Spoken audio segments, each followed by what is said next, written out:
For this particular hairstyle, we're going to go with a low 2 to 3 finger fade, really tight fade. This client, his hair grows, it's very thick and it grows in a circle around his head. He likes to have his hair a little longer in front. He likes to push it up and back, but he likes to have a lot of texture. So we're going to use some texturizing techniques. We're going to layer the top and cut it shorter. As I spin him around, I want you to take a close look around the widest part of the head, the parietal area here. The hair wants to stick straight out. So we have a couple choices. One, which we're not going to do, is to cut it so short where it doesn't stick out, or to leave it just barely long enough so it lays down. So we really don't have the option of the in-between length for this gentleman. And as we spin him around, you can see that he has his crown area here likes to stick up. For this particular haircut, it's okay because when we style it, we're going to dry it completely dry with a hair dryer, and we're going to put in a very heavy shaping paste. And what that's going to do, it's just going to add to the texture. So if it doesn't lay down, it's okay because it's going to balance with the rest of the top. So it's kind of a side part, but we don't put a distinct part in it. We just kind of comb it all forward with our hands, and it's all styled with our fingers instead of a brush as we push it back. So to start out, what I want to do is we're going to layer the top, but to leave the front longer, what I'm going to do is I'm going to over direct the top and I'm going to pull it back a little bit. So it'll take some of that front length out, but it's going to naturally leave it longer towards the front. Because what we want is, we want this on top. So it's going to be longer in the front and a little bit longer in the back.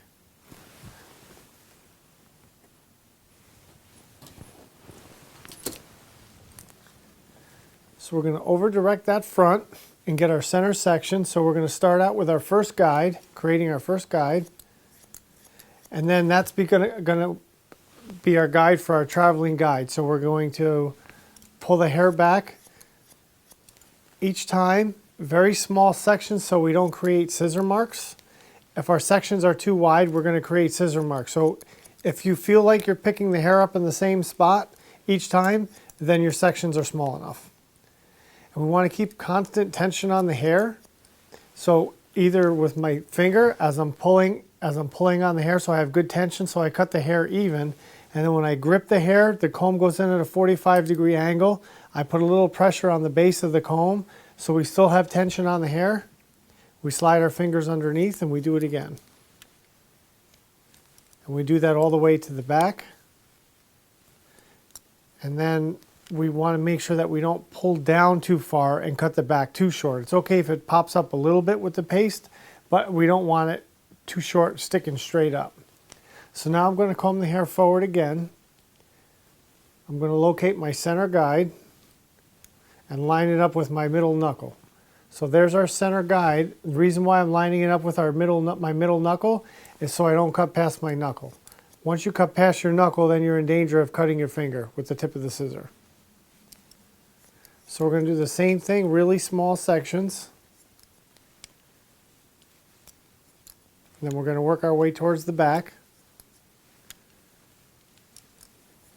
And we're also going to take quite a bit of thickness out of the top with our texture shears. So it's okay if we don't get it as short as we want it on the first try, because that'll take a little bit of length out anyway. So I'd like to, err on the side of a little bit longer so I can cut it shorter if I have to.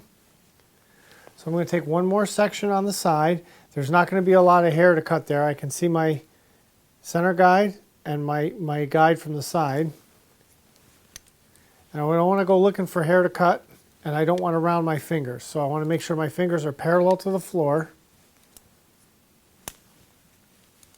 This is a square-shaped haircut, so I want weight in the corners so he can brush his hair back.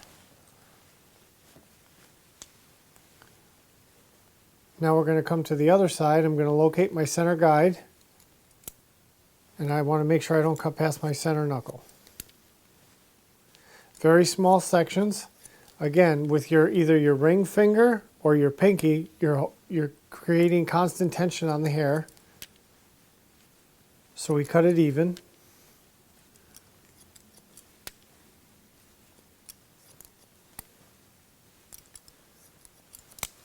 Now the hair grows straight forward, so I want to cut the hair against the grain. Now on this opposite side, it's a little awkward to lean all the way over because I'm reaching too far and my posture becomes out of alignment. So what I do is I walk around and I pick it up from the front.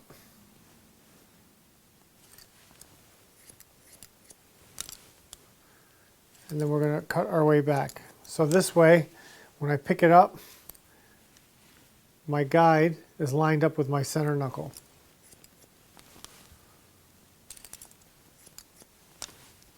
So on this side, you're pushing the hair with the comb instead of pulling it.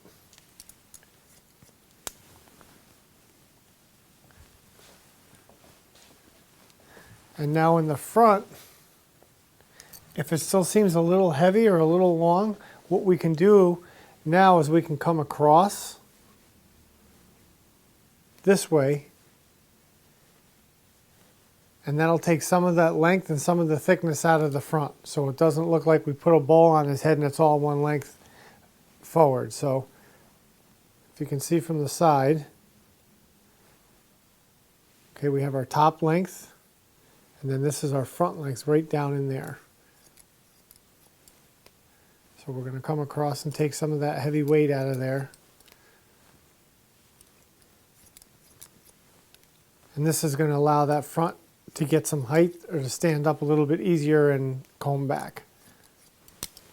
So same thing in the front. As I was square across the top this way, I want to be square across the front this way.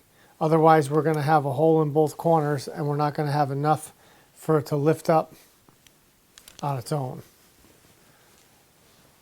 So after I do that, what I want to do is I want to take my texturizing shears and use them on the top.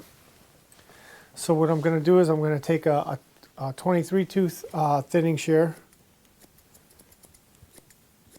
and I'm going to move that comb slow, and we're going to take some thickness out of the hair. And I'm going to take the same sections as I did before. The reason why I'm using scissor over comb technique is because the hair is shorter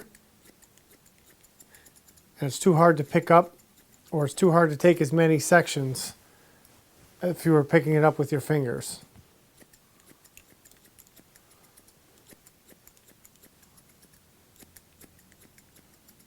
The slower you move the comb, the more weight you take out.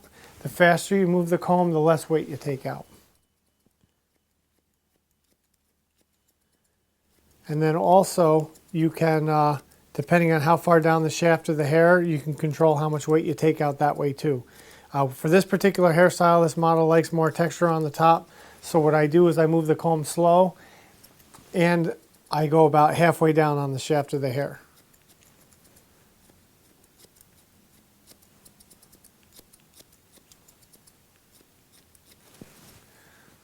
So now you can see we have some good texture in the top, and when we push the front up and push it back, it just kind of stays that way, and that's without even any product in. I see a little bit of a heavy spot in front, so what I'm going to do is just come through in front and lighten up a few of those front pieces. So if we can get it to look like that without any product in it, it's going to look really good once we're finished up and we style the top. So now we just see a little heaviness over on this side here. It's laying a little flat. We'll go through it again. So there's no law that says you can't go back and go through it a second time. But what I always like to do is, before I make that decision, I always try to keep the hair neat and I always try to style it every time I make a few cuts to see if the hair is cooperating, if it's doing what I want it to do, before I make that determination. So now that we completed the top section, we have our guide right here. We're going to come through here and we can cut either scissor over comb or clipper over comb. And I want to give myself a guide or create a guide for the side when I come in with my clippers and my fading technique. So that completes the top section, and now we'll move on to the round of the head or the parietal and occipital areas.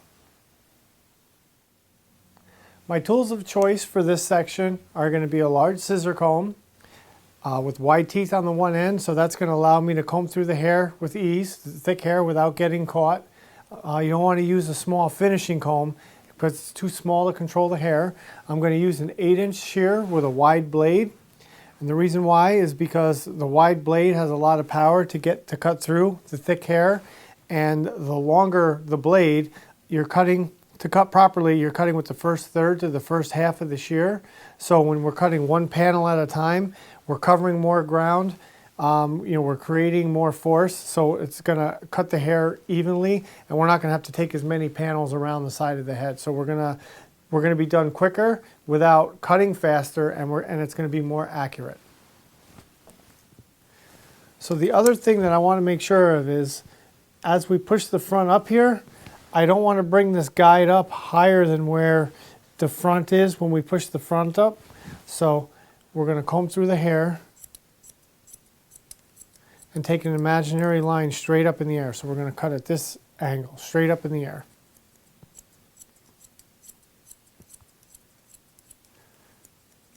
So the hair is just too short to pick up with your fingers, and it's impossible to take this many sections. So it's just much more accurate to use a scissor over comb technique. So what I'm doing is I'm taking an imaginary line straight up in the air until I meet this guide. And then when the guides meet, there's nothing left to cut. So if you can pay close attention to the comb, I have the comb angled in so it lifts the hair up and it makes it a lot easier towards the top. We can just make one pass right through. If I hold the comb this way and angle it out, it makes it very difficult, and it pushes the hair. It doesn't feed into the comb properly, and we're going to create scissor marks and clipper marks, which we don't want to do. We want to make this look nice and smooth. So when you're doing scissor over comb, this model has very straight hair. It has a lot of it, but it's fine. So you're going to wind up with a lot of scissor marks if you're not smooth with your comb. So that comb has to move very slow.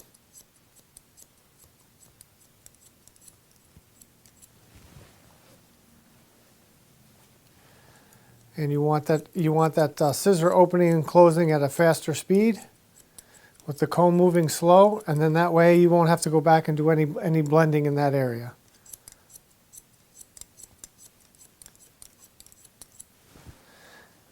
Now, as we work our way towards the back, we're getting towards the crown, so we're going to want to start, instead of straight up in the air, we're going to want to start angling it out just a little bit to allow for the crown.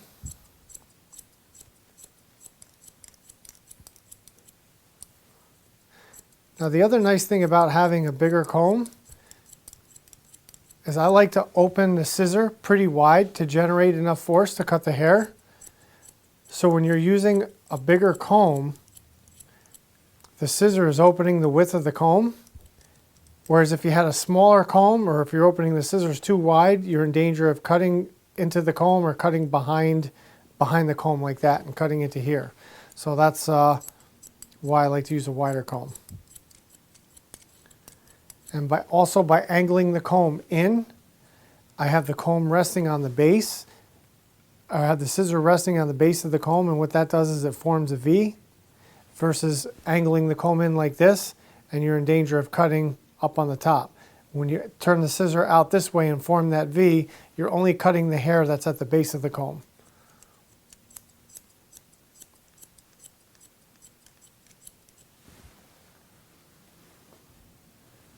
And I like to stand in one spot and just spin the chair. So this accomplishes two things. It saves you a lot of steps during the day. And as you're spinning the chair, you can constantly check the mirror and make sure that your work is correct and you don't have any scissor marks or any lines of demarcation that you have to go back and blend out. So as you can see, by moving that comb nice and slow, we don't wind up with any scissor marks, and we have a nice blended cut.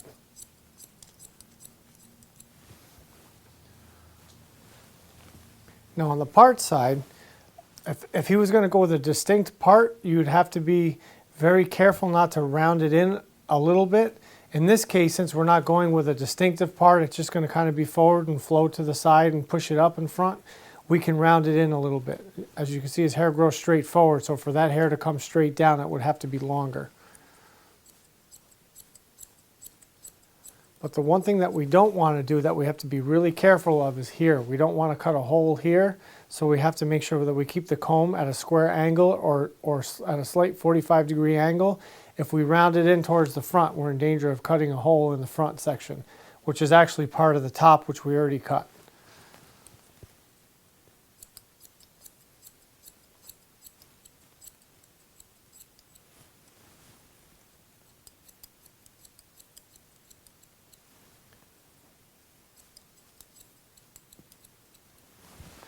Okay, so now what we have is, we have our top cut. We met our guide from the top in this round to the head area, which is just right around the parietal and occipital areas. Now we're going to come in with our clipper work, and we're going to fade up into that.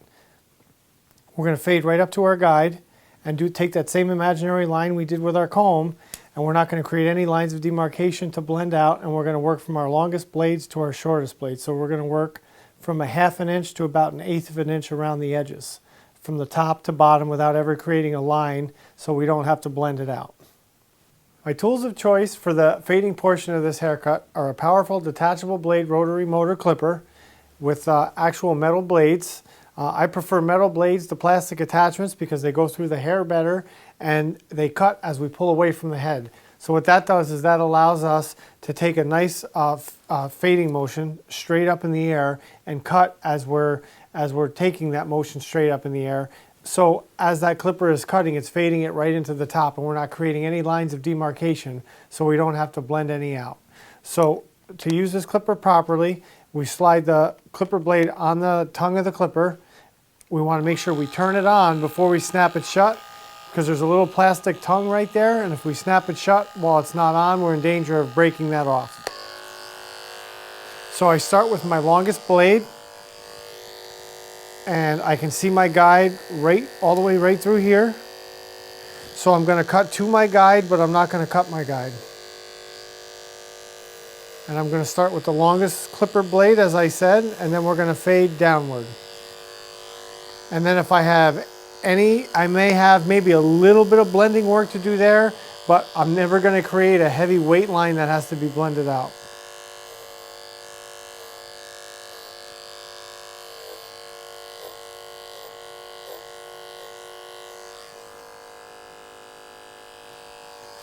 So I'm just going to rotate the chair. I'm going to stand in one spot, and as I'm rotating the chair, I'm going to be checking the mirror to make sure that everything looks good. Now the technique that I'm using is I'm floating the blade away from the head. It's pretty simple. We just call it floating the blade. And as I do that, it's just kind of the same principle as I was doing with the comb, straight up in the air. And that way we're getting a nice blend.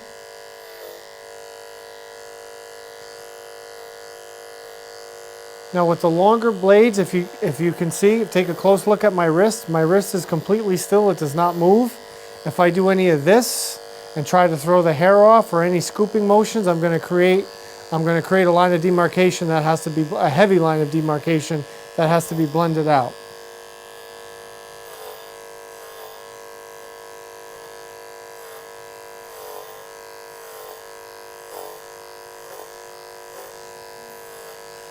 So we're just going to keep working our way forward towards the front.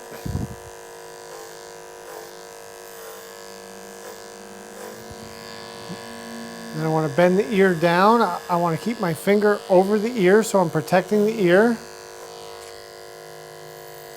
And again, in the front, we want to make sure we don't go too high and cut into the front length. So after I'm done with the 1/2 inch, now I'm going to drop down to 3/8 of an inch. And what I'm going to do is I'm going to stop, or not stop, but I'm going to use that floating technique about 1/2 inch below where I left off.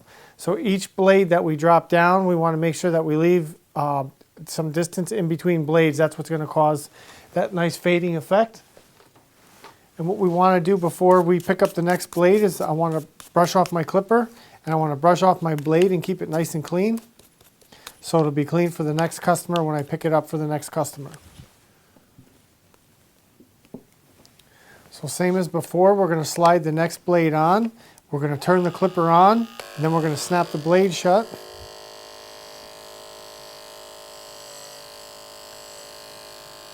Now I'm going to do the same thing.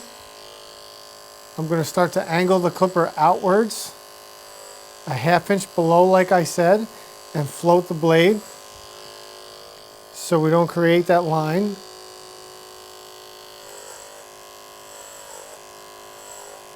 By turning the chair, it allows me to watch what I'm doing in the mirror.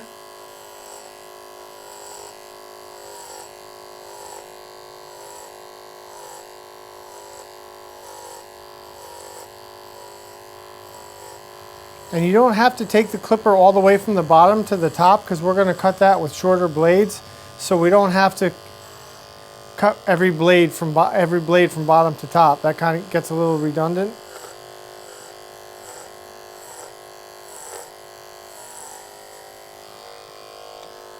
As we get to the blend area, instead of speeding up the clipper, a lot of people I see have a tendency, once they get here, then they speed up the clipper real fast and do this.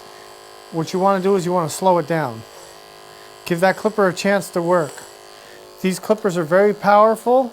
It has a blade speed of 5,500 to 6,000 strokes per minute. So by slowing it down, you're giving that clipper a chance to work. If you go too fast, all you're doing is pushing the hair.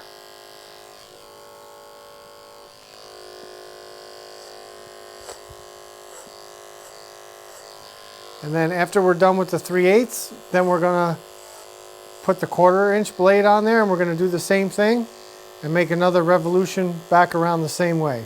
But before we do that, we want to turn off our clipper and brush off our clipper blade.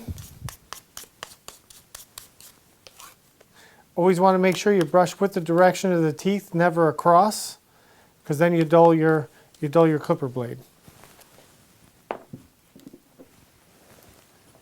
So again, we slide that on, turn the clipper on, close it shut. Now as the blades get shorter, our fading motion gets shorter. So instead of an elongated fading motion, now we're at a short fading motion.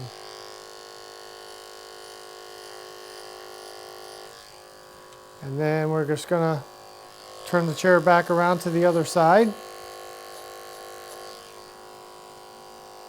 And then we'll continue this through to the other side.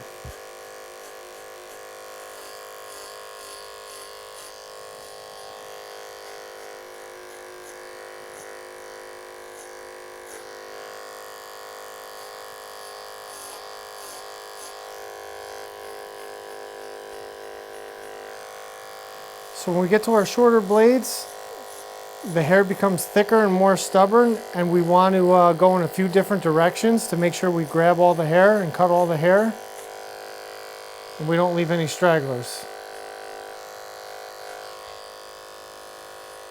Okay, we bring that right to the temple area and make sure we don't go up too high.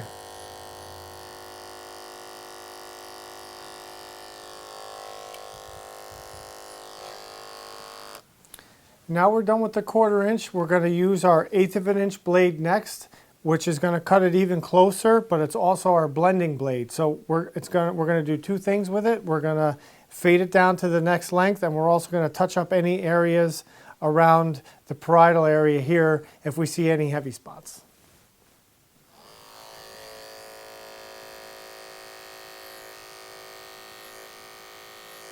We're using a scooping motion with our shorter blade. So now if you look at my wrist, now the wrist is starting to move a little bit. So instead of just floating the blade with that fading motion, now we're in a smaller area, a 2-finger area. So now we have to start rotating our wrist or using a short flicking motion. And this is a little faster. And what this does is it fades it into the rest. Now our 1.5 blade is a blending blade. Also, it cuts and blends. So when the heel of the blade is on the comb, it cuts. When the heel of the blade is at a 45-degree angle, it cuts and blends. And when we're at a 90-degree angle, we're just blending. It's like point cutting with 18 scissors. There's 18 clipper blades there, so it's just like point cutting. So now what we're going to do is I'm going to use an underhand grip with my clipper, which means my hand is under the clipper, and I'm just going to run the tips of the teeth across a few times just to make sure that we're blended okay. When you're dealing with very fine straight hair, this is a really excellent technique for blending. And it's quick and easy. So now we're blended to the top, just like that.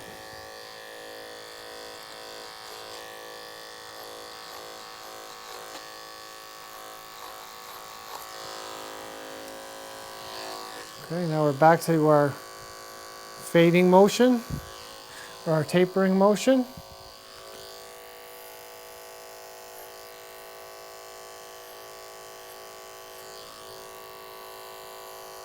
And we'll make 2 or 3 passes. We'll do 2 or 3 panels, and then we'll work on the transition area from the sides to the top. Now if you notice in the back here, we have more room to get the blade flat, whereas on the side, if we get the blade flat, we're too high up and we're cutting into our longer blades. That's why we have to use more of a scooping motion. So on the sides, unless you're doing a fade that drops down in the back, referred to as a drop fade, you don't have to start to do your flicking or scooping motion until we get a little higher up. And I don't want to get too far ahead before I go through and do some blending. So if I need to take a little length, I keep the heel of the blade on the comb, and then as I get towards the top, I just use the tips.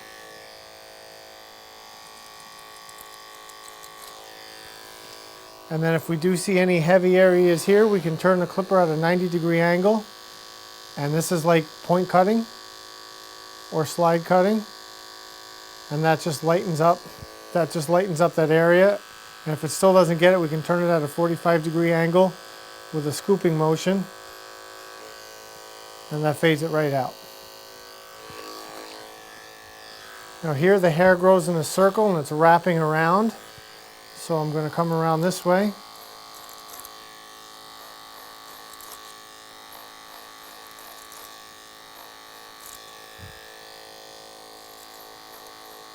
So I have this part of the comb flat on his head. So if you look at it from the side, that mirrors our fading motion straight up in the air.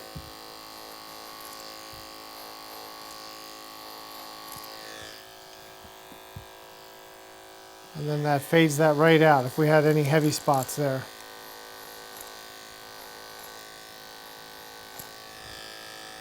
And then right here, just for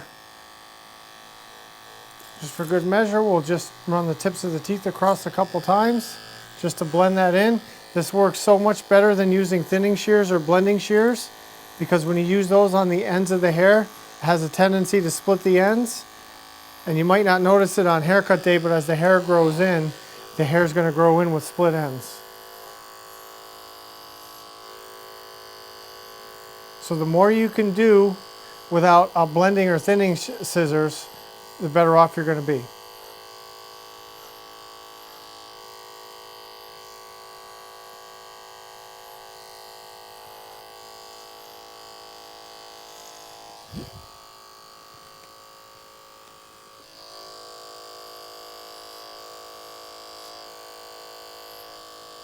So now we're just going to work our way around towards the front on the other side. When you're around the ears, you only want to go to the top of the ear from the back. If you come around the ear, you lose sight of the cutting blade, and if you nip the back of the ear with it, you're going to cut the ear. The metal blades will cut the ear where the plastic attachments don't. So if you can see, I always have my finger there protecting the ear, so it'll hit my finger first instead of the ear.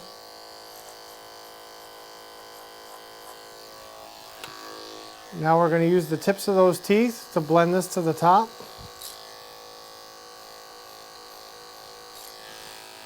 Okay, so that's blending in nicely. This side's a little bit harder because the hair grows straight forward. Now we're going to come in front of the ear Now you can see the blade rotating. So these teeth are not in contact with the scalp, so I'm not in danger of cutting into the faded area with the longer blades. And we come through the front area there, and then we're just going to come through here with the tips of the teeth, and then we'll move on to the semi-finished section.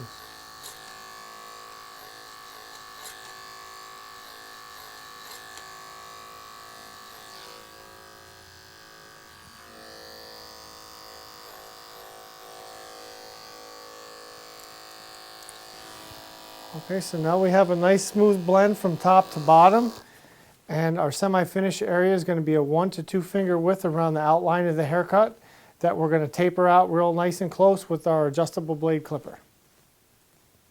I've switched to a finishing comb because we want to use a smaller comb around the outline of the hair. The other comb is too big and it's not going to fit in that small area, and it's also my measuring stick for that 1 to 2 finger width around the outline of the haircut. I love my adjustable clipper for this because I can get 3 to 5 lengths out of it. I start out in the open length where the blade is all the way open, which lengthens the blade and makes it the longest. Then we close it down halfway to get it shorter and all the way to get it the shortest. So what we're going to do now is we're going to fade it right down around the edges.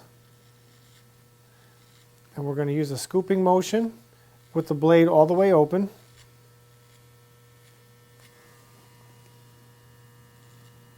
We want to make sure we stay below where we left off with the 1.5 blade. Now I'm going to close it halfway.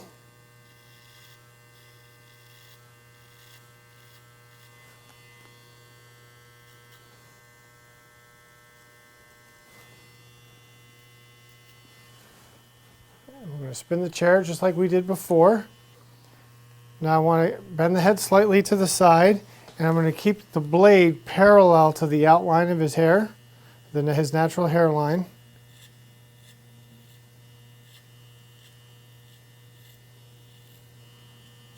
Now I'm going to close it halfway.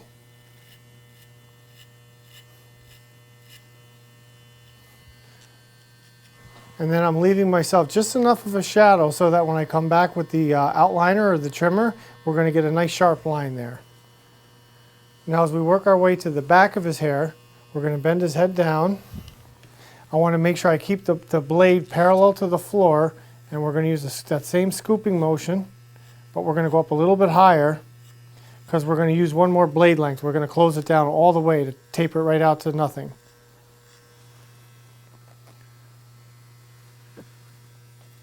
So I work my way all the way across. Then I close the blade halfway, and I do it again, but I don't go as high.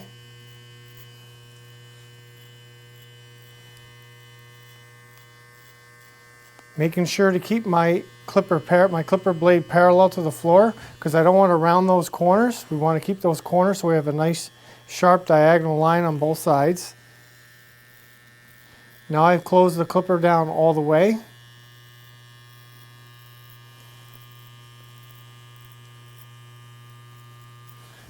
Now we have a nice tapered, faded neckline. And our clipper did all the work. And not once did we ever make a hard straight line. So now as we come to the other side, we're going to do the same thing. We're going to keep that clipper parallel to the outline of his hair, his natural hairline.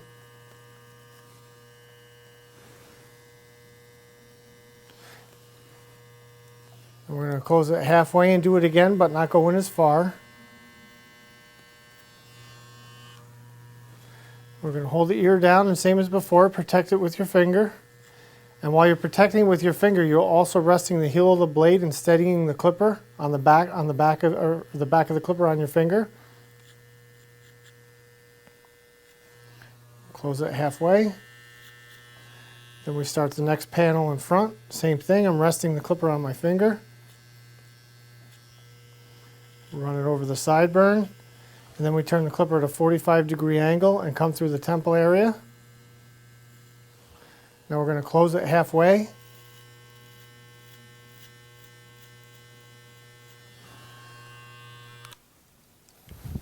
And if you see a little bit of a heavy spot there, we'll go back over it.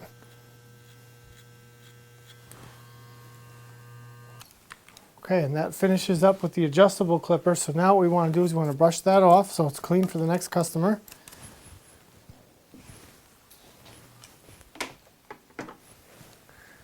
Now when we're outlining sideburns, you want to make sure that the chin is parallel to the floor and your blade is parallel to the floor so we get a nice sharp outline on the sideburns. And we want them even straight across. If the head is down or leaning back, the sideburns either going to be pointed down or up in the air. So the only way to get the sideburn even is if the chin is parallel to the floor and your blade is parallel to the floor.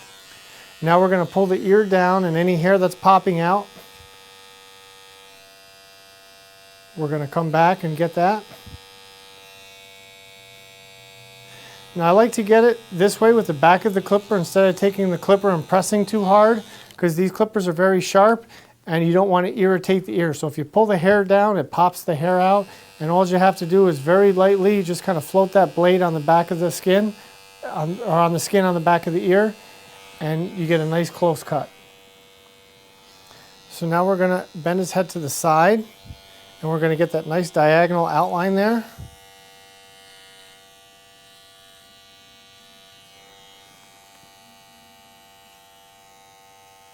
So once we get that line, then we shave to it.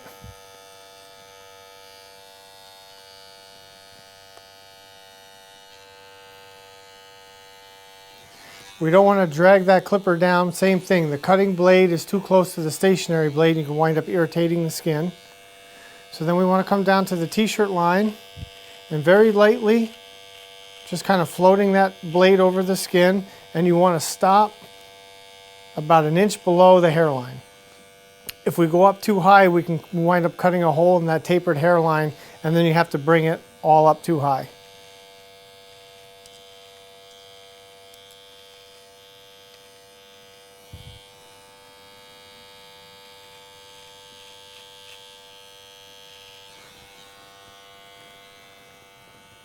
As we come around to the other side, we're going to do the same thing. We want to stay right on the natural hairline.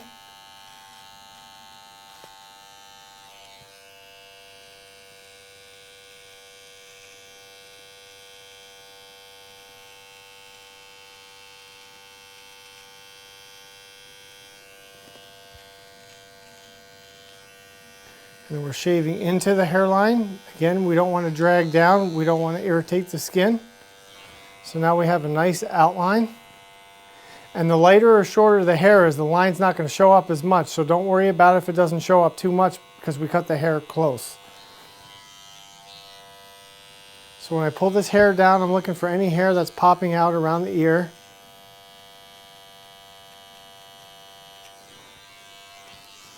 And then again, we make sure the chin is parallel to the floor.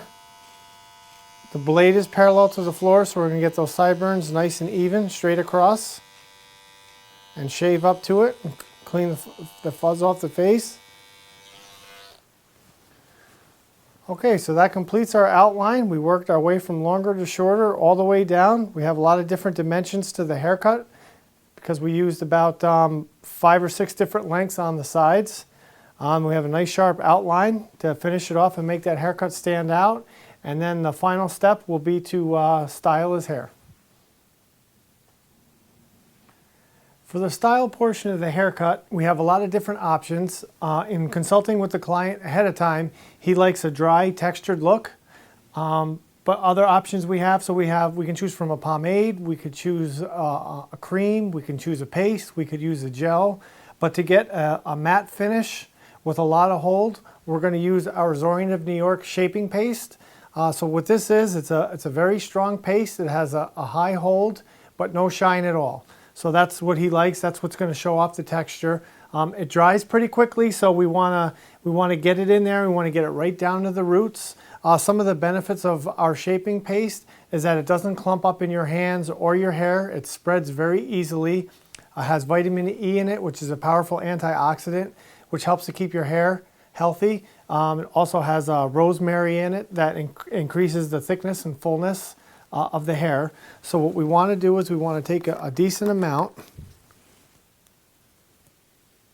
Okay, so about that much. And then you want to rub it through in your hands really good. So as I said, no clumps. We emulsify it really good in our hands. No clumping at all. We want to push down on the ends of the hair and in the back where the cowlick is. And then we want to come back through from the front and get it right down to the roots with your fingers. And then we're going to push it back forward again. And for this particular style, to get that textured look, instead of using a brush or a comb, we're going to do it all with our fingers. And then all along, you always have the product still in your hands, so you can kind of push it back this way. You can push it down on the sides. You also, because we rubbed it in good, it's on the tips of your fingers, so we can get it in good that way. And then we want to make sure that we get a little bit extra, especially in the front here, and just push it right up. And then you could always kind of push it back down a little bit and play with it a little bit, but you want to get enough product in the front of the hair and it'll stay up all day. So now we'll spin them around for you so you can get a nice view of the fade and how everything blends in together. We have the taper in the back.